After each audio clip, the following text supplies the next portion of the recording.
Hai, balik lagi di channel saya Saiful Barik. Hari ini saya akan membuatkan panduan untuk teman-teman gimana caranya steaming susu untuk keperluan latte art. Di video sebelumnya sebenarnya saya sudah membuatkan videonya, tetapi banyak komentar meminta saya untuk membuatkan kembali karena di video sebelumnya itu teman-teman merasa terganggu dengan lagu yang melatari. Oke, jadi begini. Ketika kita mau steaming, banyak teman-teman itu mengeluh nggak bisa-bisa ya. Kalau steamingnya gagal terus, artinya susu yang dikeluarkan cukup banyak ya, membuang susu lah, gampangnya begitu. Sehingga perlu cara yang tepat bagaimana cara steaming yang benar untuk keperluan latte art. Nah, sederhananya sebenarnya cuma ada 3 kuncinya. Yang pertama adalah stretching, yang kedua rolling, dan yang terakhir adalah heating. Nah, stretching itu bisa kita maknai sebagai bunyi desisan. Jadi teman-teman ketika melakukan steaming baik di mesin maupun di manual steamer ya, itu pastiin mendengarkan bunyi desisan supaya produksi foamnya itu terjadi. Baru kemudian kunci yang kedua namanya rolling. Susu yang ada di jug sini itu berputar dan berpusar.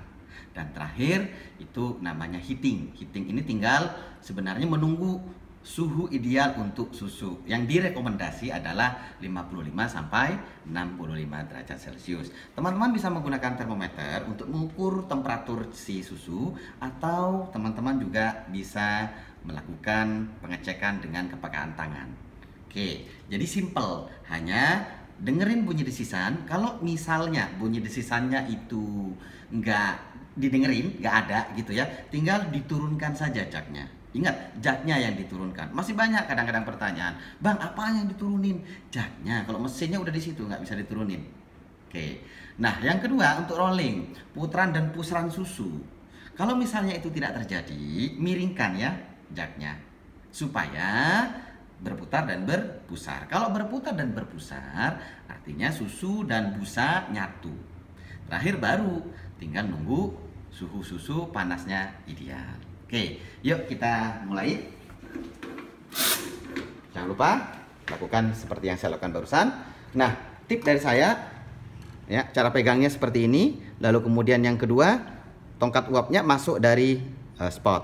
Boleh masuk dari sini, tapi resiko tanggung sendiri. Nah, kenapa saya sarankan dari sini? Supaya teman-teman bisa mengontrol kestabilan ketika proses steaming. Oke, setelah masuk begini, arahkan ke tengah. Lalu kemudian miringkan. Jadi kedalamannya sekitar 2/3. Jadi si steamer tip ini tenggelam sekitar 2/3. Ya, segini.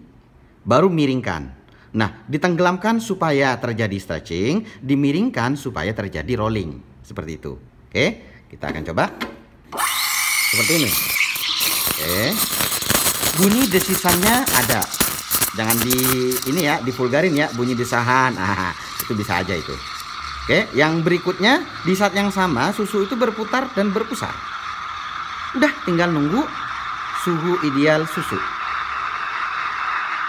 Dari 3 kunci sederhana tadi, kita mengharapkan hasil steaming susunya secara visual foam quality itu shiny, silky, creamy, glossy, nggak ada bubbles. Lalu kemudian tidak dry ya, kayak gini ya, nggak ada bubblesnya ya. Oke, no. Oke, kita akan coba puring apakah bisa. Oke, seperti ini, kayak biasanya puring ya.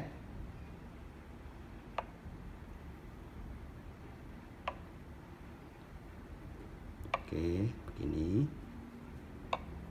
Boleh pattern apa saja, tidak harus ini patternnya. Oke, teman-teman punya pattern-pattern andalan masing-masing biasanya. Oke, seperti ini. Nanti teman-teman bisa praktekkan, terutama cara steamingnya ya. Oke, ini dia. Ini namanya kali aja kuda gitu ya, kuda-kudaan, kuda laut. Oke, saya kira demikian. Semoga panduan sore hari ini bermanfaat. Sampai jumpa di video berikutnya. Jangan lupa untuk di like, di-share, di-komen, dan di-subscribe. Terima kasih. Assalamualaikum warahmatullahi wabarakatuh.